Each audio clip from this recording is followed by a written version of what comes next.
Summer routines live or die by how easy they are, and honestly, if something takes too much effort, I'm out. That's why Groons is my go-to. It's my one daily pack of gummies covering my greens, vitamins, and minerals. Plus, it has 6 grams of prebiotic fiber, which is more than 2 cups of broccoli. No mixing powders, no giant pills, no hassle. I just rip open the pack and I'm done. They taste good and they make it easy to stay on top of my health, even when life gets busy. Save up to 52% with the code PODCAST at Groons.co. That's code PODCAST at GRUNS.co.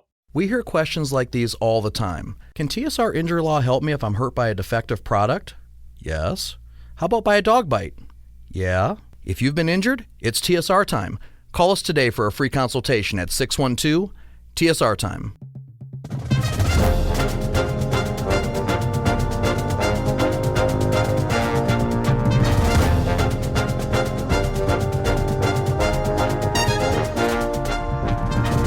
It's the Go Gopher podcast with Mike Grimm, episode number 13. I am Mike Grimm, voice of the Golden Gophers, and welcome back to the podcast. What else would we be talking about this week other than Golden Gopher hockey? Off to the Frozen Four in Boston next week to take on Minnesota State Mankato in the national semifinals Thursday, April 7th. The Gophers notched big wins this past weekend to clinch the program's first Frozen Four berth since 2014, and the first under head coach Bob Mazzocco, who along with the win over Western Michigan on Sunday, celebrated his birthday and the 4-year anniversary of him getting the Minnesota job. I'm so excited for the two guests I have coming up for you here on the Go Gopher podcast. Gopher hockey fans are going to love this. In fact, Gopher sports fans in general will enjoy it, I promise. The voices of Golden Gopher hockey, Wally Shaver and Frank Mazzocco, will join me here in a moment. They'll tell us about the march to the Frozen Four. We'll break down that great game-winning goal call in Friday's win over defending champ UMass. We'll get some insight on this Golden Gopher hockey team and hear about their friendship, which is going strong after more than a quarter century. Our Go Gopher podcast is presented by alumni-owned Sunbelt Business Advisors and True North Mergers and Acquisitions. If you're a business founder planning to exit your business, start by contacting Sunbelt Business Advisors and True North Mergers and Acquisitions. Sunbelt serves more businesses up to $5 million in revenue than anyone, and True North M&A serves companies with revenues up to $150 million. Get a confidential, no-cost, no-obligation business valuation started today. Make the most of your life's work. Visit sunbeltminnesota.com or tnma.com today. Our podcast is also sponsored by State Farm agent Tony Hoagland at ChamplinInsurance.com. As always, our thanks to Tony Hoagland, who loves Golden Gopher hockey. We invite you to subscribe to our podcast. You can go back and listen to previous Go Gopher podcast. Last week, for example, we talked March Madness with Gopher Athletic Director Mark Coyle and Gopher Deputy Athletic Director Julie Manning. We got some great inside scoop on the women's basketball Final Four in Minneapolis and the men's basketball tournament in general. But first, when we come back, I know you're going to enjoy my conversation with two of the best, Wally Shaver and Frank Mazzocco. But first, a word from Tony. Hey Gopher fans, this is your State Farm agent Tony Hoagland. We are super excited to be part of the new Mike Grimm Show on Talk North. For the year of 2022, we will be donating $10 to the University of Minnesota Children's Masonics Hospital for everyone that calls our office or checks in with us online and mentions that they heard about us on Talk North and the Mike Grimm Show. We are really excited again that Mike came on board with Talk North. You can reach us at 763-421-4900. You can find us on the web at ChamplinInsurance.com. Again, 763-421-4900, or find us on the web at ChamplinInsurance.com. Roll the boat, Sky Yuma, go Gophers. It's the Go Gopher podcast, lucky number 13, episode 13. We're going to talk some Golden Gopher hockey, and I am really excited about our two guests. To me, the best radio crew in the town, Wally Shaver, Frank Mazzocco, the voices of Gopher hockey. And man, what a great weekend you guys had. Wally, we'll start with you. How much fun did you have out in Massachusetts? Well, I had an absolute blast. I mean, every time you can play two good games like this team did, and you win it, and you get that plane ride coming home, and just the celebration and the chatter that was going on in that flight all the way back for 2.5 hours from Worcester was just fantastic. And everybody just had a big smile on their face, a little bit of giddiness going on, and even though I think a lot of us were pretty darn tired, you just had that really good feeling knowing what was coming up next, and that's a trip for a national championship. Yeah, amazing, no doubt. And I heard you and Bob Mazzocco on the Coaches Show this week talk about, you asked him about the plane ride and how much fun you had, and he's like, I didn't notice it was that much fun. I was too tired. That was pretty good, I thought. Well, he was sitting up in first class. Yeah, so right. He had a little different vantage point than we did. Well, we're back with the boys enjoying it all. Yeah, well, that's the place to be. Back of the plane is always more fun than the front of the plane, and at least in my travels, that's for sure. Frank, how about you? That had to be a blast to go through that and know now you're headed back as a broadcaster for the Frozen Four. Yeah, you're right, Mike, and I agree with Wally. And not that the second game was any lesser of a game, but that first game was such a battle. It was such a great college hockey game, and had intensity and drama, and a great script was involved there. And my whole benchmark on the weekend is that I just don't remember the last time, and I'm sure it's happened, but I don't remember the last time where a day after and 2 days after we were still reliving various plays and incidents and scenes and how it worked out and how it didn't work out. I mean, it was just a very memorable moment that you just wanted to carry with you for a long time. And you're right, that first game, that Friday game against UMass, the defending national champs, there's a penalty, there's a delayed penalty, and in the span of about 55 seconds, I think it was, it's 2-0, first period, and I'm thinking, oh man, is it going to end like this quickly? Because, we all think this is a team that had a chance to get to the Frozen Four, and Wally, these guys responded, they stuck with it, they didn't panic, and chipped away, and then gave up an early one in the second, but just kept coming at them. Well, and I think that was the key, because I think if you looked at all the scores of all the regional games that were played, this was the only time anybody came from behind. And the Gophers were down by 2 goals twice. But I just thought one of the key goals after we were down 3-1 was getting that second goal late in the second period.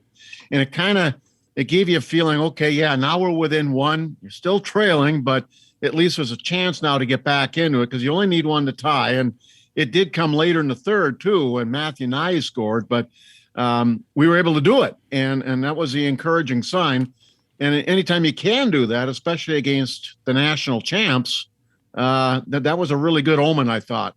Yeah, and then they went in and against Western Michigan, which we'll talk about in a second, because that was a thorough clinic. I thought, I'm not a great hockey mind, but watching how they handled Western Michigan, that was incredible, which we'll get into. But Frank, what were your thoughts as you heard Wally Shaver call that second power play goal with UMass in that first period, and what was going through your mind at that point? You get a pit in your stomach right away, but with this team, it went away in a hurry. Mike, this team has got confidence. I mean, a lot of Gopher teams did and do have confidence, but these guys have got the skill to go with it. And this team, you legitimately feel they are never out of it. And we've seen them will goals. I'll mention Ben Myers. We'll probably talk about him several times today. But they've got the horses that can overcome an emotional letdown. I was thinking back to that Penn State game out there where was that 3-0 or something? I forget exactly now. And the Gophers rallied to win that. And then also the Michigan Big Ten game where the Gophers were up and then that weird goal off of Kester's stick and it was 2-1. And I didn't think Minnesota responded great after that. They kind of lost some vigor. And I'm wondering if both of those games may have served as some learning lessons for this group, once you're down 2-0 in the first. I don't know. Maybe I'm reaching for things or parallels, but Wally, what do you think? Maybe this team can soak those kind of things in and understand they're not out of it? Yeah, I think they do have that ability because, over the course of the year, we've talked with Bob a lot about that and coming from behind and just, what it takes. And I've always liked his interpretation. He says, when we're as coaches down on the bench and we get behind, nobody gets really nervous. Nobody gets upset. Everybody just has that, okay, let's just stick to the battle plan attitude and just keep plugging away. And eventually good things will happen. And I think that's what's been the characteristic with this team. And, even though we split a lot in the first half of the year, a lot of those losses, not all of them, but most of them were just by a goal. So this team was close. Yeah. And I think after we got back from the winter break there, gave guys a chance to just sit back, relax a little bit, think about their game. And they just came in, I wouldn't say necessarily better prepared, but probably just a little more confident in what they were going to be capable of doing in the second half. And then we had all the other complications that enter into it with Jack LaFontaine leaving. We had 5 different guys down with injuries this year, 2 of them twice. We had guys miss games because of COVID protocols. So I think what that did was just strengthen this lineup all the way through. We've even got 5th line players that played a lot of games this year for the Gophers. So I think that depth is where it really pays off at the end. So you're right, and they chip away, they tie it 3-3. It goes to overtime, and let's listen to you two guys here for about 15 seconds. Pinching down now is Myers. He gets it in front. He scores! Ben Myers scores! The Gophers win on dogged determination by Aaron Huglin to send them up. Yes! Great call. I love it. I love that, Wally, you pointed out Huglin, because I thought the same thing, that he was the key behind the net. And then I love that Frank got really excited there as the puck entered the net as well. How about that? Huh? How much fun was that, Frank, to have that situation unfold in front of your eyes? How much fun was it to step all over Wally? Is that what you're asking? I don't think that part was fun, but boy, I just couldn't contain myself. And where we were located, Wally, I don't know if you happen to notice, but I think there were like strength coach Cal Dietz was behind us, and a few of the brain trusts and guys in suits. Because we're all in the upper deck in the stands. Well, they were yelling as loud as all of us, and I was surprised that they didn't come over our microphones. But it was, and that's the goal that we at least I just kept reliving and reliving and reliving, and couldn't wait to see the replay of it, and then realized how much time actually Huglin spent with that puck down below the goal line. I mean, he's a heck of a story in this team. And I said on the air, and I will repeat it now for those who may not have heard it. A disappointment for me was the fact that the national TV audience, they center on the marquee players, right? They set up the 2 or 3 or 4 names and they stick with them. They ride those guys to the end, figuring they're the ratings draw. And I have a feeling there were a lot of people that weren't informed of what a heck of a story Aaron Huglin was, not only that night, but this year for the team. Yeah, and I mean, that would, I'd lead into a few different things there, too, in a sense that probably a lot of it is these national guys where you guys are embedded with the team, so you know all the stories, which is why, we always encourage listening to the local broadcast, right? No question. UTV. Yeah, UTV. But on top of it, a lot of these guys, will helicopter in, so they don't probably have time to know all the stories. And 2, it seems to me they're all based on the East Coast. I was surprised in the buildup and watching the pregame shows. They barely talked about the Gophers. This was a UMass deal, and UMass was going to do this, and they're the defending champs. And at one point, one of the dudes on ESPN was saying, the Gophers are really going to have to, man, if they, they'll to have a chance, this is what they're going to have to do. Well, for a minute, it's 2-0. I'm like, ooh, maybe those East Coast dudes are right. But it was nice to see, obviously, the Gophers come back. And that play, Wally, in terms of what Huglin did, I'm again not a great hockey mind, but my impression is that in a normal game, 8, and not Huglin, but just 8 out of 10 players are just going to let the other team take that puck and come out and retreat to defense. And obviously, in overtime of a playoff game, maybe more people will go for that. And the way he fought for that, he was not going to let the Minutemen get that puck. It was just that simple. Oh, and there was another very important component on that whole play too, because while Huglin was down there battling on the boards, there was a line change going on. And Jackson Nelson had actually made the great play back in his own end to move it up ice. And instead of joining the play, he was kind of at the end of his shift. He just went off the ice for a change. Myers comes on, and he's totally fresh. So he goes down the wall with Huglin, finds an open spot. Huglin hits him with a pass after all that work he did along the boards to keep the play going, fed Myers, and he just had a spectacular shot. But a lot of credit goes to Jackson Nelson in his unselfish play to come off on a line change instead of joining that opportunity down low.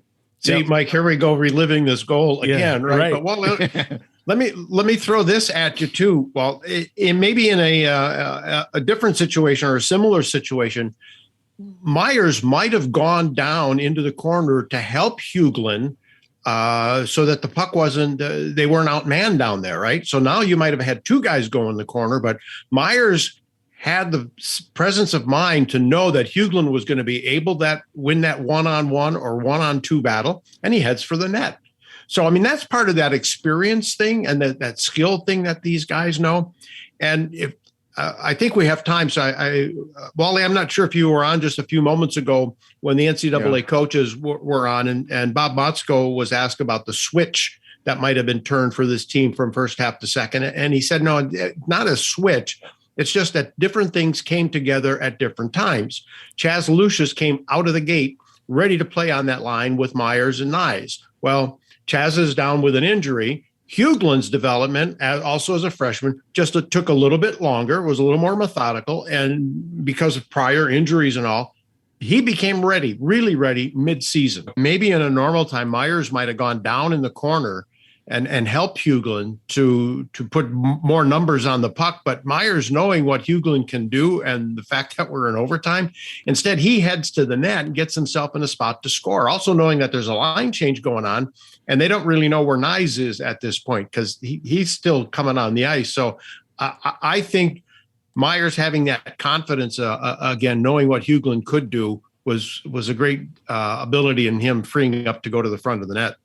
Yeah, and I think that's a great point because anytime you get into overtime, Myers did the right thing because you want a shot on goal. You don't know how they're going to go in, but you got to get a shot on the net somehow, and that's the only way you're going to score goals. So he did the right thing. Thank God for that. We got another paycheck out of it. Yes, more games, the more money. That's always good. And Frank, I liked at the end of that highlight that we heard here a minute ago, you said, yes. That was a pretty good exclamation point. Okay, all good credit. That was Wally's. Or did I say Frank? I'm sorry. It was Wally. Yeah, I meant Wally. Yeah, yes, I blurted over him enough. I wasn't going to shout over him twice. Well, you know what it's like, Mike. I mean, we're fans too of the game and the team specifically. And we were just elated to see that go in because you want to win at this time of year. And that's quite often when the fan comes out as a broadcaster. Well, and obviously, as we all know, and whether it's me with football or hoops and you guys with hockey or, Justin Gard with women's basketball or whatever, your audience, is going to be 90+%, exactly cheering along with you, right? I mean, I think there's times where, hey, if the team's not playing well, you say that, obviously, and those kind of things. But in moments like that, I mean, you got to let the fan come out, right? I mean, that's just the beauty of it, and that's a special moment right there. It sure is. Yeah. Hey, listen, the title of the program is Golden Gopher Hockey on the Gopher Radio Network. So, I mean, you get the idea where we're coming from here? No doubt, no doubt. Well, and so for you, Wally, this is this the sixth Frozen Four for you with the Gophers? Well, doing the radio broadcasts, so we had the back-to-back 02-03. That was my first 2 years calling it. And then, Frank, when else? We went in 14, so it's been 8 years since we got into the Frozen Four. 12 and 14. Yeah. 12 and 14. So, yeah, this would be the fifth one then. Fifth, gotcha. And and it's been, 8 years since the great 2014 with the, and that we could have a whole podcast on how that semifinal game finished, right? That was an amazing, if I'm right, that's the North Dakota, it was a 0.4 or 0.6 or whatever with the Justin Hall goal. But maybe in the summer when we're out of the season, we can do a whole podcast on a flashback to that game. But, yeah, I mean, look, it's 8 years in this Gopher program. There's high expectations. So just from that standpoint, there had to be some elation too. That you're back. And I don't want to sound too back kind of where the rightful place where the Gophers should be going on a more consistent basis. Yeah, and I think it would have been fair to say that coming into this season, Minnesota was the fourth best team in the state. Mm-hmm. And I think now we've elevated that to the point where, okay, let's get back to where we were when we were a dominant team in the early 2000s and regularly getting to big-time games and winning playoff championships either in the league or at the Frozen Four. And that's where this program's supposed to be. That's where people want it. And I think that was a big influence from athletic director Mark Coyle too, was to get this staff. Maybe it was time to make a turnover.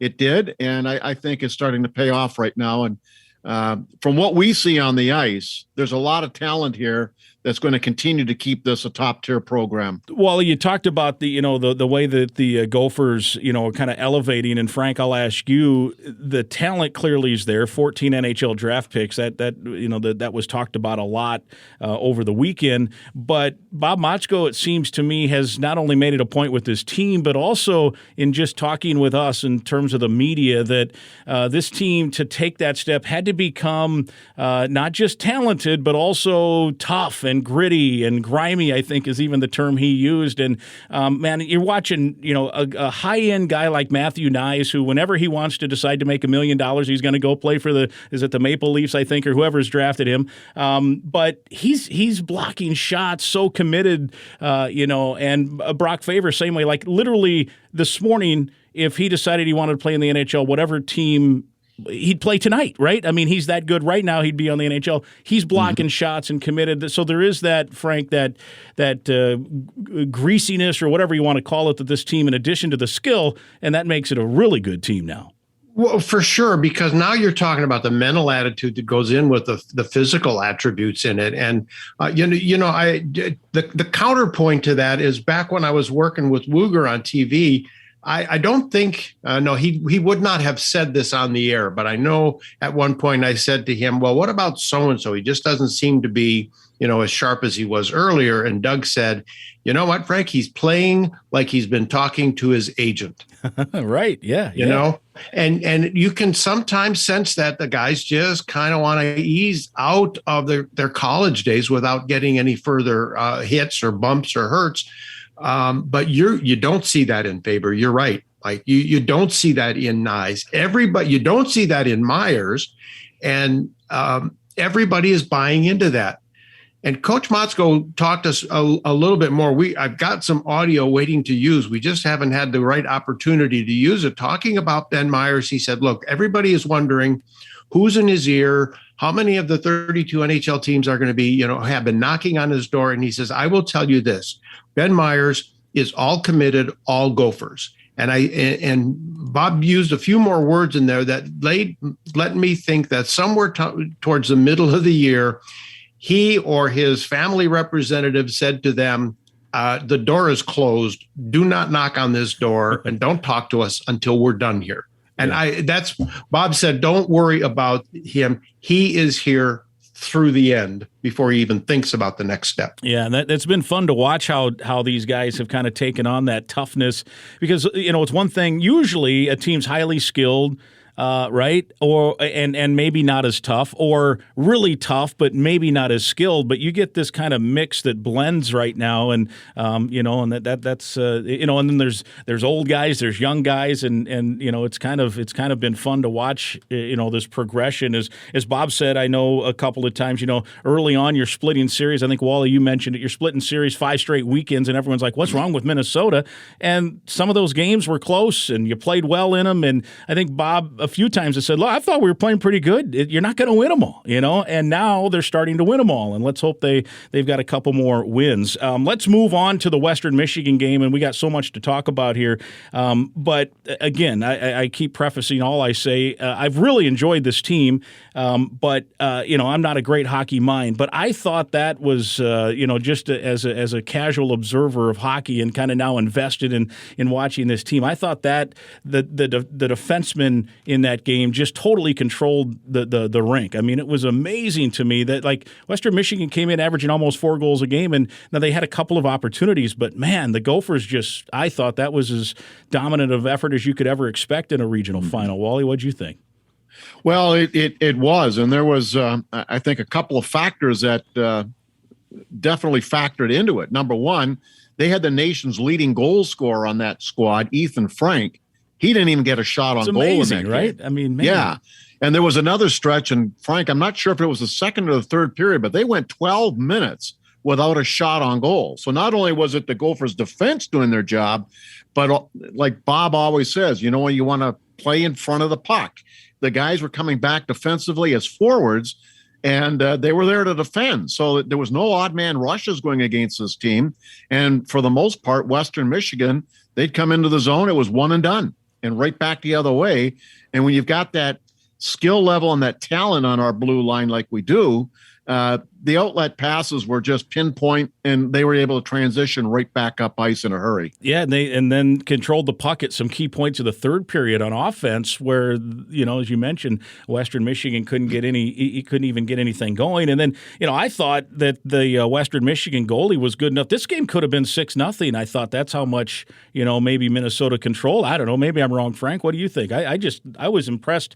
I just never got a sense. You never know in hockey, but I never got a sense that the Gophers were in huge danger in that one.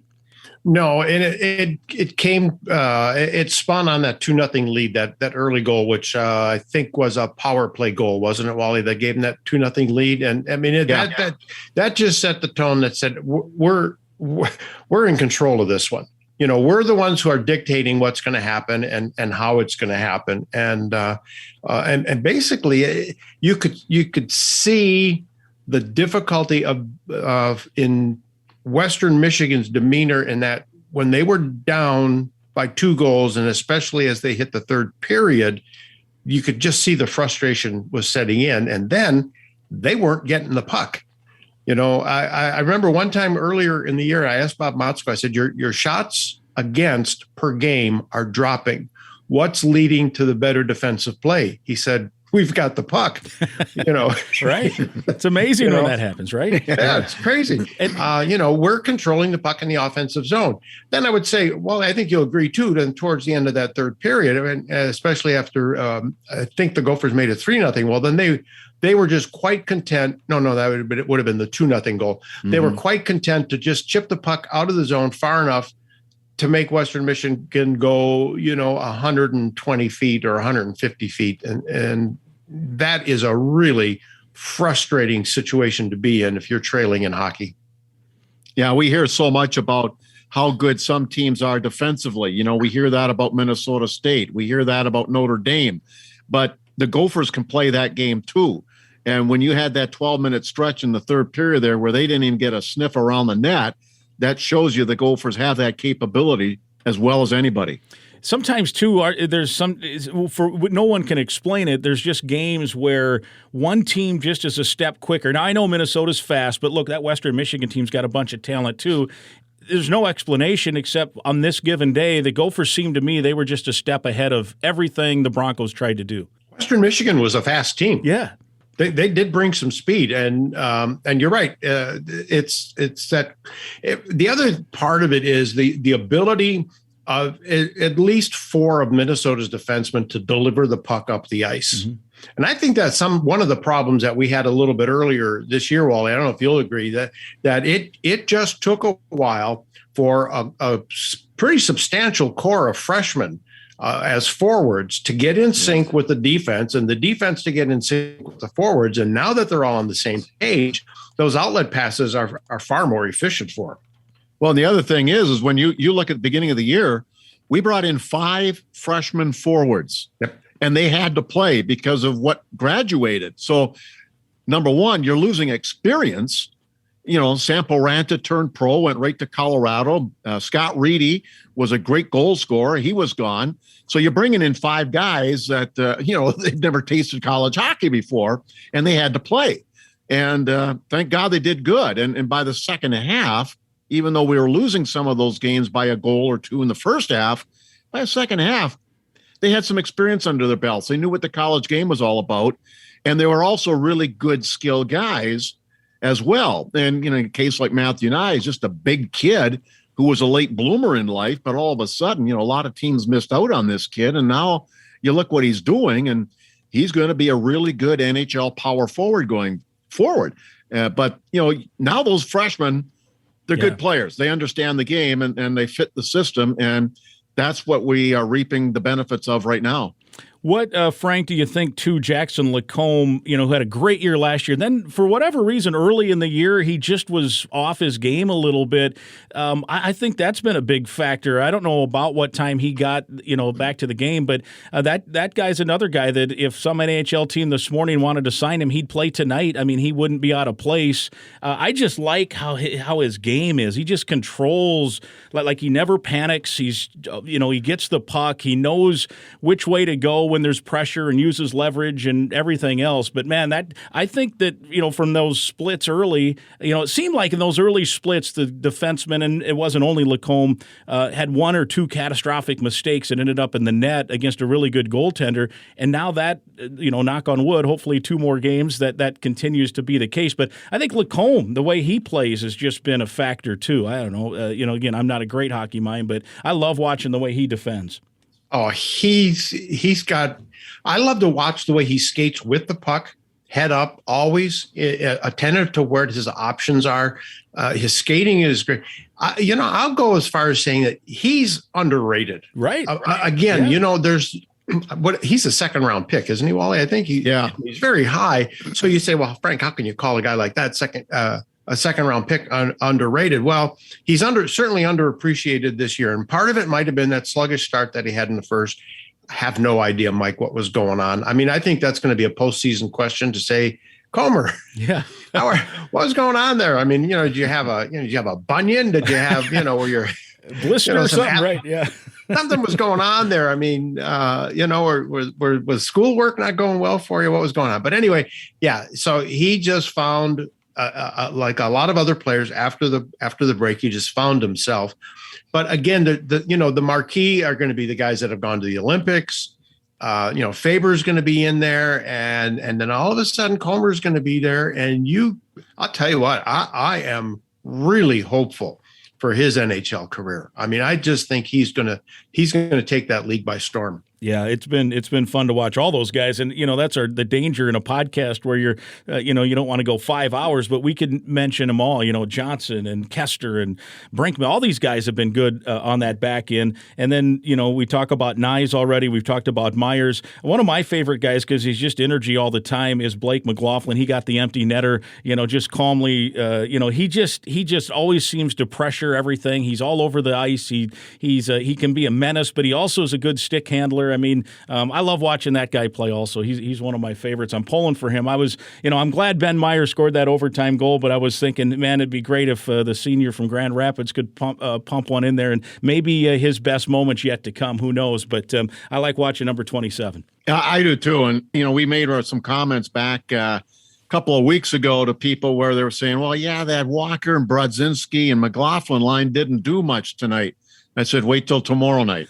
Sure enough, they came out, they pop in 2 goals. Yeah. And that's what they're capable of. And they're a different trio than the ones getting all the limelight right now, Myers and Nyes. But you've got that blinding speed of Sammy Walker. And, Frank and I saw it this weekend. There was a defenseman right next to him. Sammy just dug in, and he was pulling away from the guy and got a breakaway. And I like his chances when he gets a breakaway. But McLaughlin is such a great passer as well, and he works hard along the boards. He's a veteran now as a senior. He's been there, done that, and now this is his time to shine, especially for those 2 guys who have both been drafted, but they're both seniors. And I think there's some really good plays coming ahead of them in Boston. Yeah, if it was being played in South Bend, we'd put all our money on McLaughlin, right? Doesn't he have like 100 goals against Notre Dame? But was it there where he had one, maybe the prettiest goal of the year, where he danced through about 4 guys and went in and scored. But I do like watching him, and this team is, I think, captured a lot. And it's been talked about a lot. It was talked about a lot over the weekend. 14 NHL draft picks, which is one thing, but it's also another to be NHL ready. And I think this team, right, like I've mentioned a couple times, this team has a few guys that if tomorrow, like the kid from Duluth, Cates, right, I think he signed and he's going to play for the Flyers right off the bat. And there's a few of those kind of guys on this Gopher team as well, if I'm not mistaken, Frank. Oh, for sure. Yeah, they're it's blessed with that high end talent, and so far, a couple of those guys could have left last year, maybe not for the NHL, but could have left for a good job in the American League and then maybe the NHL. But it's that depth. And I think part of what makes them even more effective here at the college level is that Mazzocco wanted them to have junior or national team development program experience by one or at least one, for sure 2 years before they came in. So they're coming in a little bit more mature, a little more savvy, and having played a few more games. Yeah. I have a draft pick note that I just dug out because I know people were going to start saying, well, what about this compared to the 2012 team? I mean, we've got 15 draft picks now, I think. 14. Do you mind if I look it up? 14, Wally? Yeah. Do you want to take a guess at how many the 02 team had? No, I'm sorry, the 012 team. The 12 team that went to Tampa had 20 draft picks. Wow. Really? Wow. Four first round and 4 second round. I mean, that just, whoa. Now, my next job is to go in there and find out, they did not get a lot of NHL playing time. But nonetheless, at some point in their career, somebody thought pretty highly of them. Yeah, right. I won't name names now as who didn't get to play, but I mean that was a pretty talented team. That was a 2012. That was a 2012 team. You say 2012, yeah, right? Was that Boston College semifinal loss? 2012 was Tampa, Boston College. Semifinal loss in Tampa, right? Mm-hmm. I think so. Yes. Yeah, and then 2014 was the North Dakota semi, and then was it Union? It was Union. Union won a national title. That's crazy, right? Union wins the national title in 2014. Well, hey, we had some fun listening to the game winner on Friday. Let's listen to the closing moments quick and the joy in your two guys' voice as the realization is coming to fruition that the Frozen Four is on the horizon. Last time the Gophers went was 2014, going to Philadelphia. 8 years later, they're on their way back to the East Coast, to Boston this time. I'm going to give you one more footnote to that when the celebration dies down. 10 seconds left. Faber forces a guy wide. Shot off target. We're down to the final countdown. It's over. The Gophers are Frozen Four bound. Yes, indeed. It's off to Beantown, Boston. You mentioned the final countdown. They were playing that song during the timeout right before that last little bit. So that was pretty cool to tie that in. And you guys were having some fun. And 8 years in between, and it's off to Boston. So Frank, Wally, I was asking you about the setup. You guys were basically in the third deck with tables in front. It wasn't a real press box you guys were calling the game from. So you had and it was a little dark up in the upper edges of the Worcester. I don't even remember the name of the arena wherever you guys were. Yeah, it was dark, so it meant all those notes that Frank and I religiously put together every week before the games come up. You couldn't use a lot because there just wasn't a whole lot of light to read by. But the nice thing is the action on the ice took care of things. And then we had a special guest with us over the two games as well, defenseman Sam Rosini, who came back mid-season when we knew our roster was going to be depleted because of injuries and Olympians. Right. But he joined us for the two games up there for a couple of periods each night. So it was always nice to get his inside details from the team standpoint. Well, you sounded, when we were doing Michigan State basketball this year, I used to pack a little portable light that I could plug into my laptop, an LED for, because Rutgers basketball, Michigan State basketball, there's a couple of spots that get a little dark. And then in football, if it's a night game, depending on how it goes. So, but my family moved in the summer, so I can't find that light. It got lost somewhere in the move. So we're at Michigan State this year, and I'm like, oh man, I forgot it's dark where we sit, and I'm too old to try to read stuff in the dark.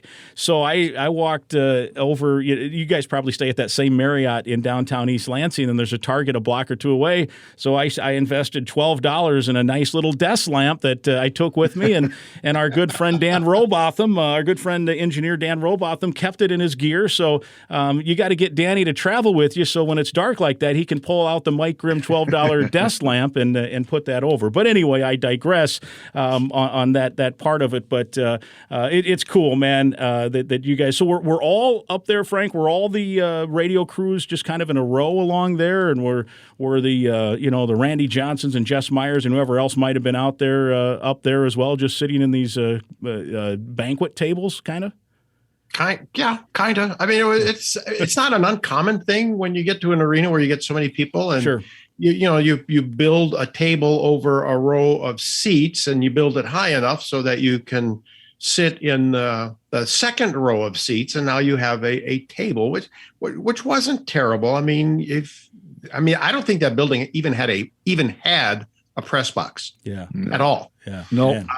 But the part of it was I was sitting on the aisle. So in a balcony at the bottom of the aisle, you get extra railings because they don't want people falling out. Right. Yep.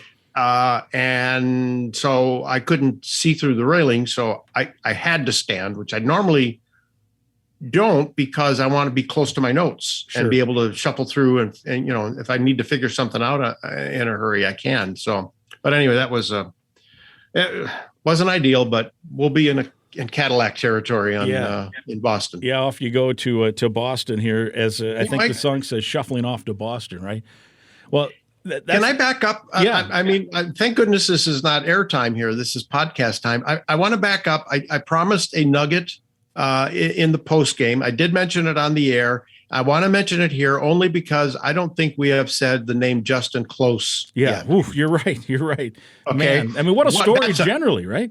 It's a monster story as far as I'm concerned. The way, I mean, basically, you know what you've got leading you to the Frozen Four?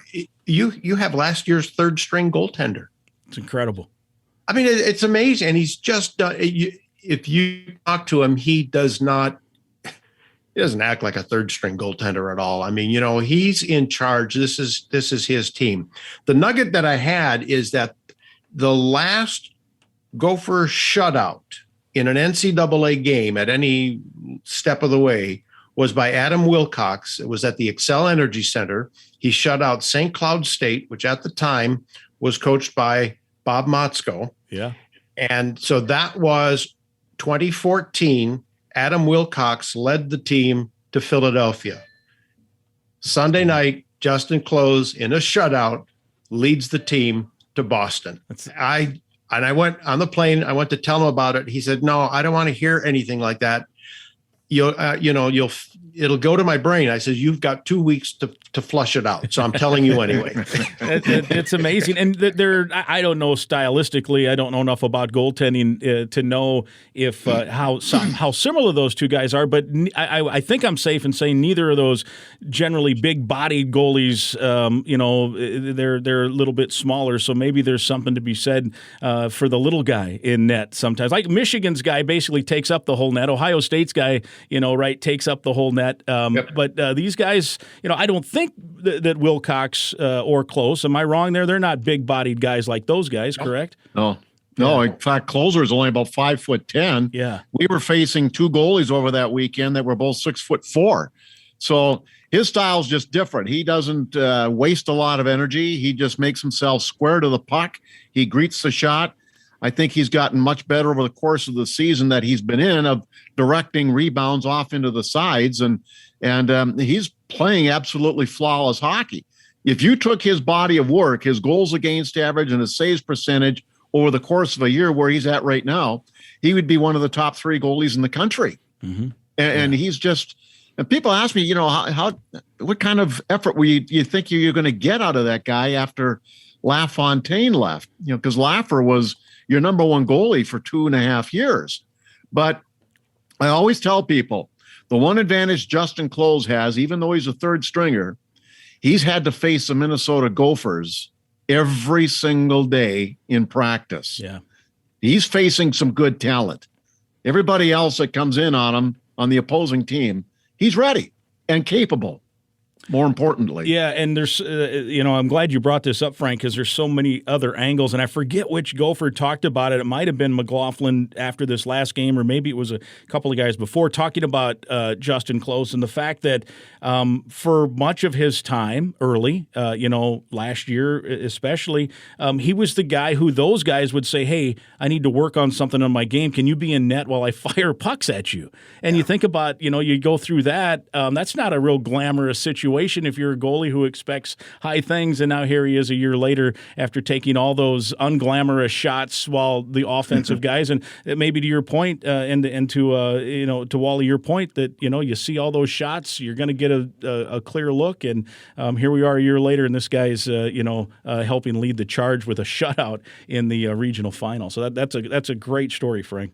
Well, and because of what you mentioned, Mike, and I often forget about that he would stay out late just to give the guys extra work. He just really has endeared himself to his teammates, and I think when the change came, when he became the number one guy after LaFontaine left, I just think that helped everybody else buckle down to make his transition to that spot a little easier to happen. They gave him as much support as you could possibly give a goaltender. And I think that's, all things said and done, I think it helped the team. Yeah. Yeah. And, we're around these guys all the time, Mike, and, everybody to a man loves Justin Close, and they have since the day he stepped onto the campus here coming out of Kindersley, Saskatchewan. And he's just worked, a workaholic. That's what he has been. And, he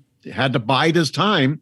And fortunately, he did. He didn't want to exit and take off in the transfer portal and go somewhere else like Jared Moe did last year, because he knew he wasn't going to get playing time behind Laffer. But Closer stuck with it, and he's going to the Frozen Four. That he is, and they've got a real shot. And I forget exactly the wording. You guys might remember, Frank, when LaFontaine left.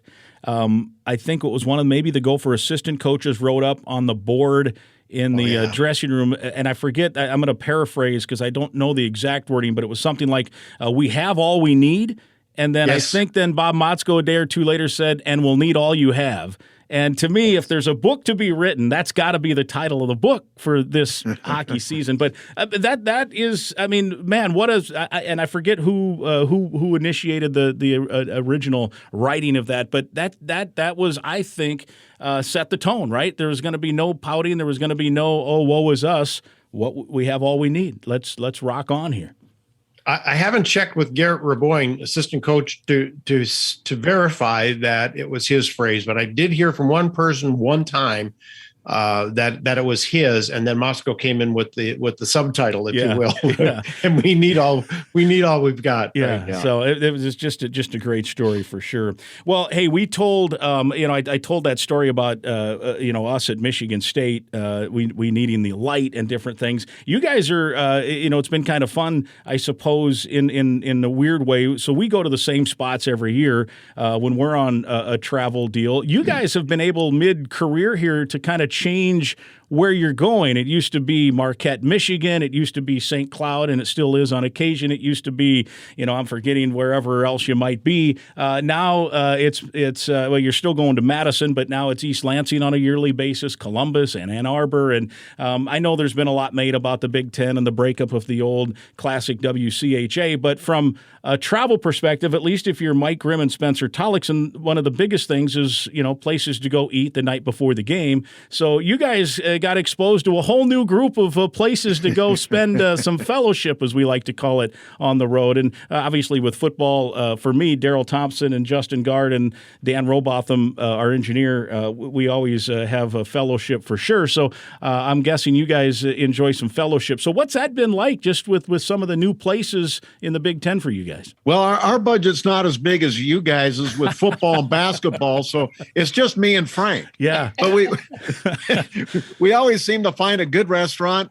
Quite often we'll meet up with our brethren from the other team and socialize together as well and have a meal. So it's fun, but it's different cities. They're bigger markets, obviously, than a Houghton, Michigan, or Grand Forks, North Dakota. And so there's more options available to you. But it's a little bit different. But when it really comes down to it, it's still the same game. Yeah. And Frank, any favorite any stops from the old circuit you miss, and do you have a new favorite maybe on the new circuit, so to speak? You got more bang for your buck in Houghton, Michigan than anywhere. Remember that place up there, Wally, the library? I mean, that was as fine food as you can get for a lot cheaper than we would get down here in the cities. And I think beer was still $2 a bottle when I left, when we last did our game up there. Interestingly, there is a place, Mike, I'm not sure if you stay at the Blackwell in Columbus. We have before, but we haven't recently. No, it's part of their hospitality program, their college, their business school, and it's primarily staffed and run by students. Mm-hmm. The service is great. The food is really good. So, I mean, that was kind of a neat little find for us to have a hotel restaurant. You don't always get a great meal there, but that was fun. That was fun to find that one as well. Yeah, well, I'm planning this summer once we're through and there's not much that maybe we all can get together on another podcast and we'll just share road food stories, and see if we can't syndicate that to the Food Channel or something, right? I know the best part is about with this regional being in Massachusetts and now going out to Boston, we get a lot of chata and lobster. I like that. I love a lobster roll, that's for sure. Well, I feel fortunate because I every minute I spend with Daryl Thompson and Justin Gard in football and then with Spencer in basketball, they're fun. They become really good friends where we are together a lot. Like I joke with Spencer, I've had more meals with Spencer this winter than my own wife. She's happy about that. That's good. But you guys, how long have you traveled together, Frank? When you were doing TV, Wally was doing radio. Now together as partners here. I mean, you got to. I'm assuming you guys like each other, but it's got to be fun to travel together all these years. And I've always said, if I don't know what the job would be like if I had to work with someone I didn't like. And some people do have to work with people they don't like. I feel lucky in that regard. I'm sure you guys share the same sentiments about getting to hang out with each other a lot because you guys have a long season, man. I mean, I've done football and basketball and finished both, started and finished both, and you guys are still going with the same sport here. It's crazy. Yeah. Well, we've got the longest season in college sports. That's one thing, but we do enjoy each other's company a lot. And I've done Gopher hockey now for 21 years, the last 11 with Frank, and before that, my first 10 with Glenn Sonmore. And I'd kind of babysit Glenn because he was getting up in age, so I'd pick him up for the home games and drop him off afterwards. So our relationship there was always fantastic, and the stories were never ending, which was wonderful because it was a lot of good humor besides. Right. But on top of that, when Glenn retired, and I remember Greg Gerlach, our boss at Learfield, Gopher Sports Properties, we started talking about candidates, and the very first name I threw out there was Frank Mazzocco. And I don't know if Frank knows that, but that's the name I threw out there. I said he knows the game, he knows his program, he's an excellent broadcaster, and he's got that background. And I'm glad it worked out, and I'm glad we've been together for 11 years. Thank you, Wally. I was really shaking in my boots here, thinking that you were going to say you used to babysit Glenn Sonmore, and now you're babysitting me, another old guy. But thank you, didn't do that, and I do appreciate the recommendation and the job bench. No, Mike, we do get along. We enjoy going out. Sometimes we talk about way too many topics away from sports that gets us into trouble a little bit, but. I think the key to me with our relationship is that for some whatever differences in our personalities there might be, and everybody has them. I'm not saying we're oil and water, but when we get on the air, we are of the same mind when it comes to the game and what needs to be said next. And I joke oftentimes, one of us will say, and the other one will say, I was thinking the exact same thing. I joke, say, that's scary, but no, that's just the way it is. I mean, we just have this knack of,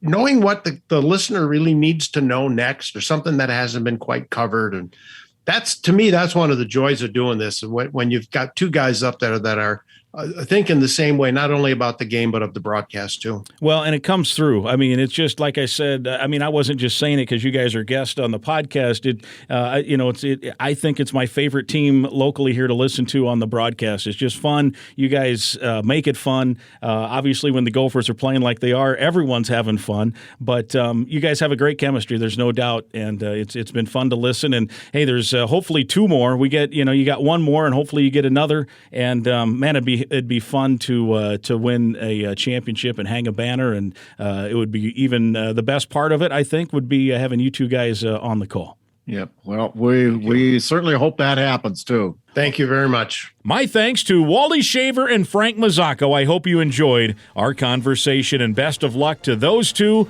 and the Golden Gophers when they head to Boston next week. Our Go Gopher podcast is presented by Sunbelt Business Advisors and True North Mergers and Acquisitions. If you're buying or selling a business, visit sunbeltminnesota.com or tnma.com today. We're also brought to you by State Farm agent Tony Hoagland. Brandon Morton is our producer and technical advisor. And again, I'd invite you to listen to past podcasts, and please be sure to subscribe to the Go Gopher podcast right now. It's absolutely free to listen. We'll talk again next week.